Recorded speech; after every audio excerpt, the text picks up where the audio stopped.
Paano kung isang araw, habang kayo ay naglalakbay sa kagubatan ng iyong mga kaibigan, ay aksidente niyong natagpuan ang Diyos? Oo, tama ang inyong pagkakarinig. Ngunit, hindi ito ang Diyos na inaakala niyo, dahil ito ang Diyos na isa-isa kayong papahirapan at papatayin.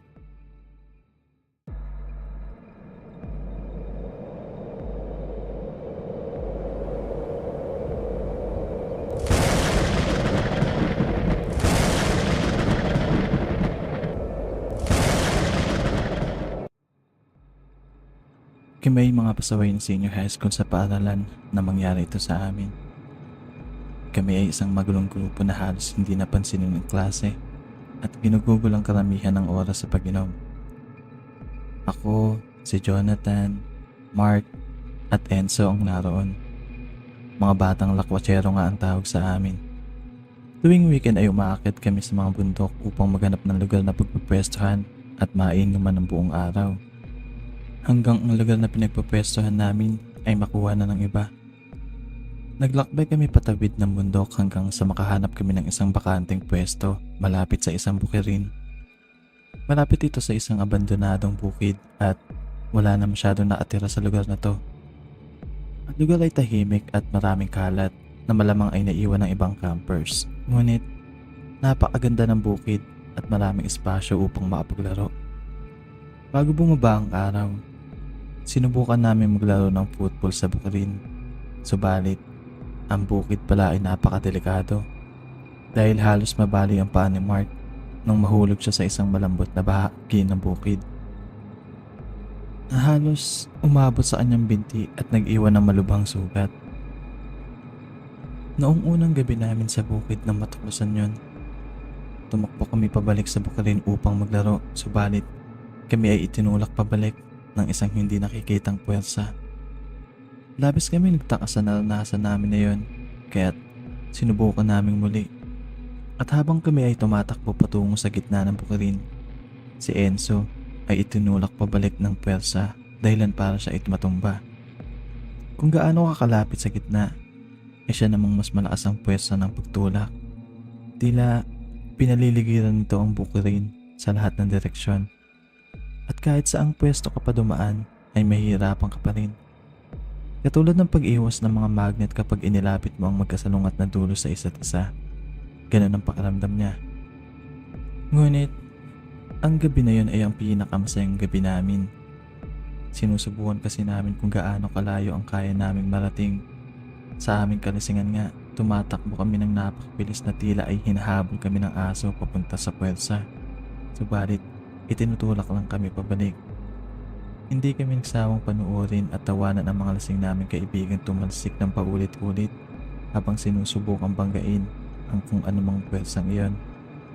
Nang mag-umaga, ang bukirin ay parang normal lang. Sinubukan namin ulit tingnan kung may nagbago, ngunit wala pa rin. Andun pa rin ang pwersa. Mula noon, binibisita na namin lagi ang lugar na yun tuwing kami aakit ng bundok para tingnan kung gaano kalayo namin maaaring marating ang gitna ng bukirin. Nagsimula kami pag-eksperimentohan ng lugar, dala-dala ang mga mabibigat na bagay at kung ano-ano pa. Isang beses nga, sinubukan ni Jonathan ang isang four-wheeler paandarin sa pinakamabilis nito patungo sa puwersa.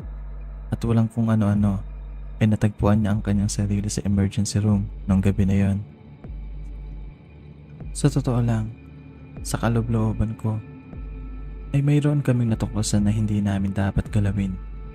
Pinapakialaman namin ang isang kababalaghan na hindi namin nauunawaan at pwede naming ikapahamak. Gayunpaman, nanaig ang aming kuryosidad. Ang pagkasabik namin na matuklasan ang bagay na hindi namin maintindihan ang nagtulak sa amin upang gawin ang lahat. Ngunit sa huli, walang ni isa sa amin ang nakapagbigay liwanag kung ano ang aming natuklasan kahit gaano namin ito subukan. Hanggang sa aming huling pag-akit ng bundok bago ang graduation ay nagbago ang lahat. Ang pagkakataong iyon ay may kaibahan. Kami ay pagod mula sa aming final exam at halos makakuha lang ng C sa lahat ng test. Ang gabi na iyon ay mas tahimik kaysa sa mga nakaraan. Wala sa amin ang nagnanais na hamunin ng puwersa. Andun lang kami, nakupo at nagkwekwentuhan tungkol sa mga nakaraang taon habang iniinom ang aming mga beer. Ang gabi na yun ay marahil ang huling pagkakataon na magkikita-kita kami. Ayoko namang magtapos ang aming huling mga sandaling magkakasama para isipin lang kung gaano kami naging miserable. Mayroong kakaibang nagtulak sa akin nung gabi na yun. Nasubukang pasukin ang loob ng bukirin sa huling pagkakataon. Dala ng kalasingan, nagsimula akong maglakad patungo sa bukirin. Nararamdaman ko ang mga mata ng lahat ay nakatutok sa akin. Naririnig ko ang kanilang mga bulong. Nagdududa kung kaya ko ito pasukin. Ako'y laging itinuturing na pinakamahina sa grupo, halos hindi umaabot sa kalagitnaan kumpara sa kanila. Sa pagkakataong ito, nais kong hamunin ng puwersa. Nais kong marating ang masigit pa. Dahan-dahan akong pumasok sa bukirin at agad akong sinalubong ng puwersa na halos magpatumba sa akin patalikod. Gayunpaman, nagpatuloy ako sa aking hangarin. Gamit ang buong lakas ay tinulak ko ang aking sarili habang patuloy na naglalakad. Mga ilang sandali lang ay nagsimula na rin akong gumapang. Umahawak sa mga matatalas at matataas na damo na nagiiwan ng sugat sa aking kamay at balat. Nagsimula nang tumulo ang dugo mula sa aking kamay, ngunit ang kirot ay lalo lamang nagpahangad sa akin na magtagumpay. Nararamdaman ko ang presyon sa aking dibdib, ngunit ito ay nagpalakas lamang sa akin na magpatuloy pa. Sinara ko ang aking mata at tinuon ang sarili sa pag-usong. Ang aking katawan ay itinataas na sa himpapawid, at ang tanging bagay na nagpipigil sa akin na lipadin ay ang aking pagkapit sa lupa. Ang pressure sa aking dibdib ay lalong nagiging malakas. Sa mga panahong iyon ay parang ang Diyos na mismo ang nagtutulak sa akin palayo. Gamit ang lahat ng aking natitirang lakas, pinilit kong humakbang hanggang sa wakas ay humina na ang pressure. Pagkatapos ay katahimikan. Nagmistulang huminto ang mundo sa loob ng sandaling iyon. Ako'y pagod subalit labis na natutuwa dahil naabot ko ang gitna. Isang bagay na kahit ang isang four-wheeler ay hindi nagawa. Pagbalik ko, naputol ang katahimikan nang ang aking mga kaibigan ay magpalakpakan habang tumatakbo patungo sa akin. Binuhat ako ni Jonathan. Ang kanyang mukha ay puno ng kasiyahan habang sumisigaw. Tuwang-tuwa dahil ako'y nakarating. Lumapit naman si Mark at inilagay ako sa kanilang balikat. Sumisigaw ng idol habang ako'y kanilang iniikot. Nananatiling tahimik naman si Enzo. Malungkot dahil sa tingin niya sinira ako ang saya. Hindi pa ako kailanman nakaranas na maging matagumpay maliban sa araw na yon. Para bang ako ang nakashoot ng panghuling punto sa NBA. Hanggang sa ngayon, iniingatan ko ang alaala na yun sa tuwing ako'y nakakaranas ng pagsubok. Kung alam ko lang na ang aking pagkabayani ko palang yun ay magiging sanhi ng aming kapahamakan. 2 araw ang lumipas na makakuha ako ng tawag. Si Mark, natagpo ang patay sa bahay ng kanyang girlfriend. Sa talang buhay ko, hindi pa ako nakaranas ng labis na pagkatakot. Ngunit yun ay nagbago nang makita ko ang kalunos-lunos na bangkay ng aking kaibigan. Ang kanyang dibdib ay wasak-wasak na halos mag-iwan ng malaking butas sa kanyang katawan. Ang kanyang tadyang ay nagkapira-piraso at nagkalat ng laman at dugo sa buong kwarto. Halos balutin ng dugo ang mga pader. Ang kanyang leg ay halos maputol na dahil ang ulo nito ay nakalawit na sa likod ng sopa. Ang kanyang mga mata ay kulay abo at parang kung anong may nakabalot dito. Sa kanyang muka, kitang-kita ang takot na para bang sa kanyang huling sandali ay nakita niya mismo sa kamatayan. Sa autopsy, itinukoy na nawawala na ang kanyang mga baga at walang anumang bakas na kung saan ito matatagpuan.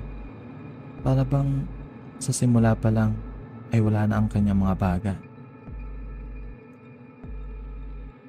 Noong gabi ng kanyang kamatayan, sinabi ni Jen na pumunta si Mark sa kanyang bahay at nagsabing doon muna siya mag-overnight dahil ang mga magulang niya ay nasa isang business trip. Subalit, nang dumating siya, hawak-hawak niya ang kanyang dibdib. Maliwanag na may nararamdaman siyang sakit. At iniisip niyang marahil ito'y dulot ng kanyang pag-inom. Nagpatuloy ang kirot buong gabi hanggang sa punto na parang siyang naliligo sa sarili niyang pawis. Mas pinili nitong manahimik upang huwag magising ang mga kapitbahay kahit sobrang kirot na ng kanyang dibdib. Hindi makumbinsi ni Jen na pumunta si Max sa ospital at sa huli, sumuko na si Jen at natulog na rin.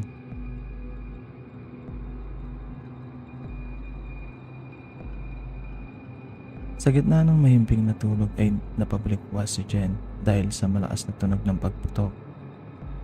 Nang pumunta siya upang tignan si Mark, doon niya natagpuan ang kalunos-lunos na walang buhay na katawan ni Mark.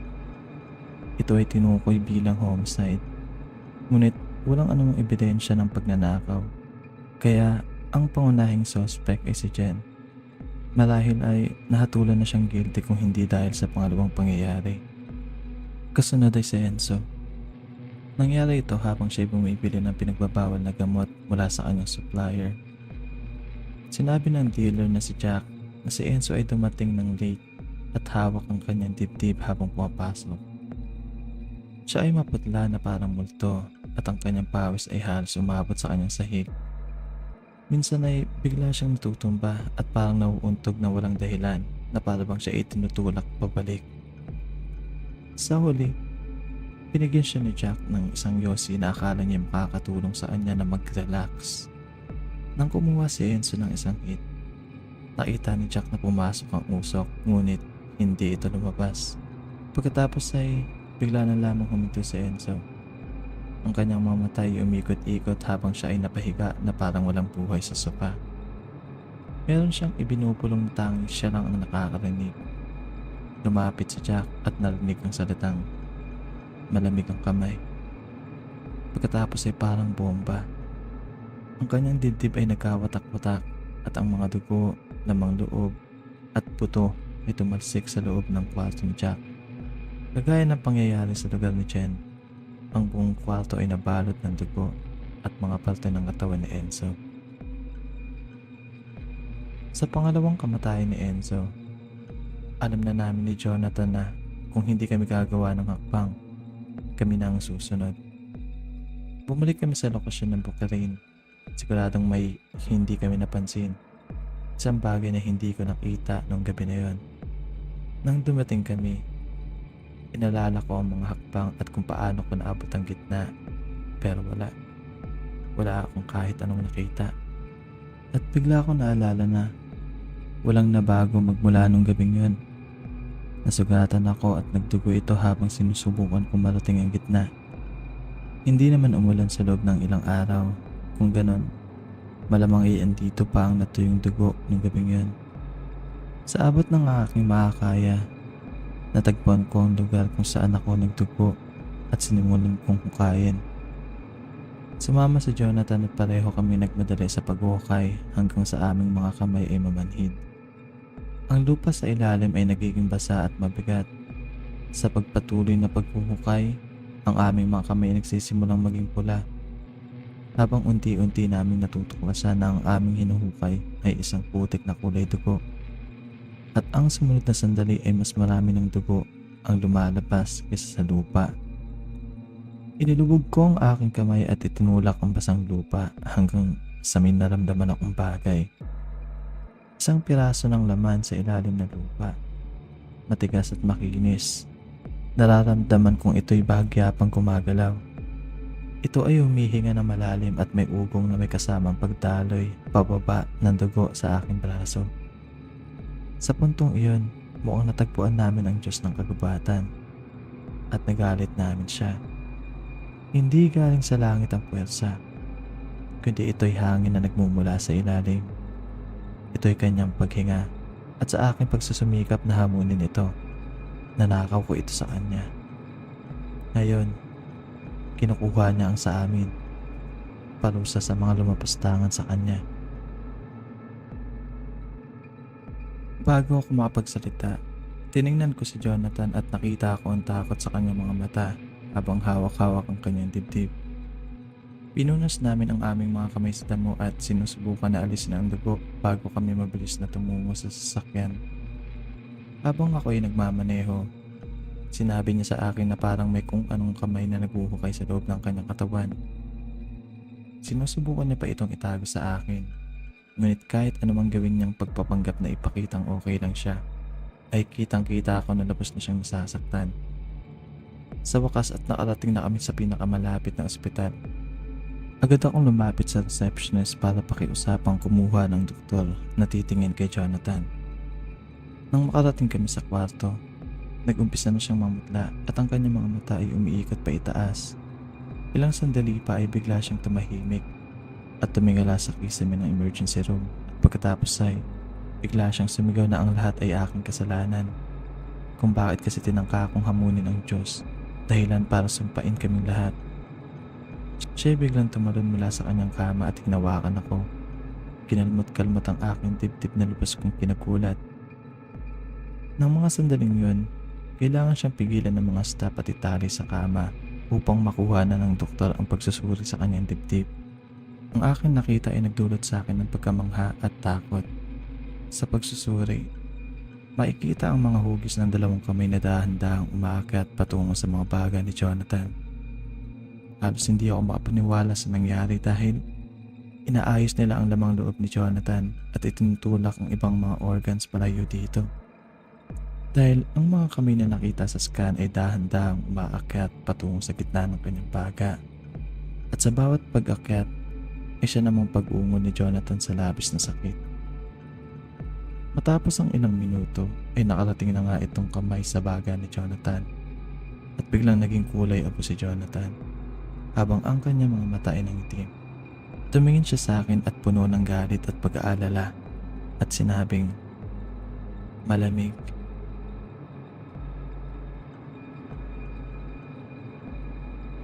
Hindi ko siya tiningnan. Hindi ko kaya. Iniwan ko ang kwarto habang naririnig ang tunog ng pagkiskis ng laman at buto. Kasunod ang sigaw ng doktor. Habang ako'y nagmamaneho pa uwi, ay paulit-ulit ko naaalala ang tunog ng pagkiskis ng mga buto ni Jonathan sa aking isipan. Kumuha ako ng isang pala, isang ilaw, at ang luma at sira-sirang shotgun ng aking ama na itinago niya pa sa kanyang bodega at bumalik sa bukirin. Pagdating ko doon, sobrang dilim na. Halos hindi ko makilala ang lugar. Napadaan ako sa bukid at muling naramdaman ang pamilyar na puwersa. Itinulak ko at inulit ang mga hakbang na ginawa ko nung gabing ring yon nang may karagdagang bigat dahil sa aking mga gamit at dala. Ngunit hindi pa rin ako nakarating sa gitna. Sa bawat pagsusumikap ay lalo akong itinataboy. Kahit anong gawin ko, hindi ako makabalik at sa bawat pagsusumikap ako'y nasasaktan. At dumating na nga ang pinakakinatatakutan ko. Naramdaman ko na ang malamig na kamay sa aking dibdib. Doon ko napagtanto na wala na akong oras. Kaya't iniwan ko ang aking dalang ilaw, pala at dinala lamang ang shotgun na nakastrap sa aking likuran. Isinara ko ang aking mata habang ako'y naglalakad. Isinantabi ang anumang nararamdamang takot at pagkaulila at itinoon sa gitna ng bukirin. Gamit ang lahat ng natitira kong lakas, ay itinulak ko ang aking sarili paabante hanggang sa ako'y gumapang at humawak sa lupa. At katulad ng dati kong ginawa, ipinilit ko uli ang aking sarili hanggang sa nag-umpisang magdugo ang aking mga kamay. Hanggang sa wakas, sa isang huling pagtulak, huminto ang malakas na puwersa ng hangin. Ako'y bumagsak sa lupa, pagod ngunit determinado. Sa natitirang lakas na meron ako, hinukay ko ang lupa. Habang nagpapatuloy akong maghukay, ay nararamdaman ko na lumalakas na ang pressure sa aking dibdib. Nararamdaman ko na ang mga kamay ay umaakyat na sa aking laman. Kung gaano kalalim ang nagagawa kong hukay, ay siya namang mas nagiging madugo ang lupa. Hanggang sa wakas ay narating ko ang ilalim muli. Nilabog ko ang aking kamay sa dugo para hanapin ang laman. Ngunit sa halip, natagpuan ko ang isang malaking laman na hugis tubo. Gamit ang parehong kamay, inila ko ang tubo pa itaas. Sa aking mga kamay Nakita ko itong umuusbong at bumabagsak habang mabilis na dumadaloy ang hangin. Ito ay ang trakeya, ang gitna ng baga. Handa na akong sirain ang bagay na yon, ngunit bago ko ito gawin ay nabitawan ko ito dahil sa pagkirot ng aking dibdib. Ramdam kong pinipisil nito ang aking mga baga. Ang aking katawan ay nanlalamig habang unti-unti nang nanglalabo ang aking mga paningin. Madali kong kinuha ang shotgun sa aking likuran at pinaputok ito sa ilalim. Lumindol ang lupa habang ang dugo ay sumabog pabalik sa aking muka. Sa bawat putok, ramdam ko ang ugong ng mga sigaw mula sa ibaba. Hindi ako tumigil hanggang sa ang pressure sa aking dibdib ay nawala at ang aking paningin ay unti-unti nang lumilinaw. Bumagsak ako. Pagod na isinara ang mga mata at nawalan ng malay sa malamig na damuhan. Nagising ako sa mainit na dampi ng pagsibol ng araw. Sa huling pagkakataon, inilagay ko ang aking kamay sa lupa at pinakaramdaman kung meron pa itong buhay. Ang Diyos ng kagubatan ay wala na. Lumipas ang panahon at sa huli ay natuyo at namatay ang bukirin sa loob ng ilang araw lamang. Sumunod din ang kagubatan. Wala nang buhay na makikita sa malalayong lugar. Sa aking panig, patuloy ang buhay at sa huli ay natutunan kong iwanan ang nakaraan. Sa tagal ng panahon, ako'y namuhay na may kaligayahan, walang takot na balikan ng Diyos ng kagubatan. Ngunit nitong gabi lang, naramdaman ko ang malamig na hawak ng Diyos ng kagubatan sa aking dibdib muli. Malayo na ako sa bukirin upang pigilan siya. Sa huli, siya ang nanalo. Matagal na siyang naghihintay pa sa pagkakataong ito upang magiganti. Nararamdaman ko ngayon ang malamig na kamay ng kamatayan na humahawak sa aking mga baga. Handang bunutin alinmang sandali. Ngunit iniintay niya ako. Hindi ko alam kung ini-enjoy niya ang sandaling ito. Nilalasap ang bawat segundo bago niya ako kunin o kung iniintay niya akong tapusin ito. Nasabihin sa mundo na huwag gawin ang parehong pagkakamali na aking ginawa. Maaari nitong kunin ang aking buhay ngunit hindi ko ibibigay ang kasiyahan na gusto niya. Mula sa kakaunting lakas na natitira sa akin ng gabing yon, mula sa alaala ng aking mga kaibigan na pinagdiriwang ang natatanging tagumpay na naranasan ko, haharapin ko siya ng buong tapang.